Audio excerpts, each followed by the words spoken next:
ఏదైనా sector oriented లేకపోతే సోలార్కి related అట్లా ఉందనుకో, అట్లా తీసుకుంటే ఏమవుతుందంటే మీరు అదొక్క కంపెనీలోనే ఇన్వెస్ట్ చేయరు, దాంతోపాటు దానికి రిలేటెడ్ ఒక 10 డిఫరెంట్ కంపెనీస్లో కూడా ఇన్వెస్ట్ చేస్తారు.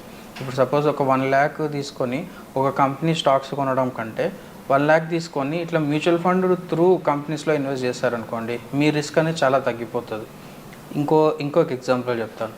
ఇది ఏఐ కానీ వేరే ఏ సెక్టార్ ఓరియంటెడ్ కానీ ఇవన్నీ సైకిల్స్లో వెళ్తుంటాయి. అంటే ఇప్పుడు ఏఐ అనేది ఇప్పుడు బూమ్ అయింది, కానీ లాస్ట్ 5 years 10 yearsకి ముందు ఐటీ రిలేటెడ్ స్టాక్స్ ట్రెండింగ్లో ఉండే, ఐటీ రిలేటెడ్వి ఉండే కదా. సో దానికి ఎక్స్టెన్షనే ఇది ఫస్ట్ థింగ్. సెకండ్ థింగ్ వచ్చేసి 5 years కింద వేరే ట్రెండ్ ఉంటుంది అనమాట.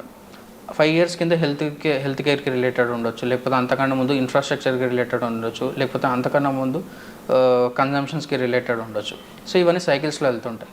మీరు ఏ సైకిల్లో ఏ స్టాక్ని కొంటున్నారో మనకి తెలియదు కాబట్టి, అంటే అంత రీసెర్చ్ చేసే ఇన్ఫర్మేషన్ కానీ అంత పేషెన్స్ మనకి ఉండదు కాబట్టి మ్యూచువల్ ఫండ్ త్రూ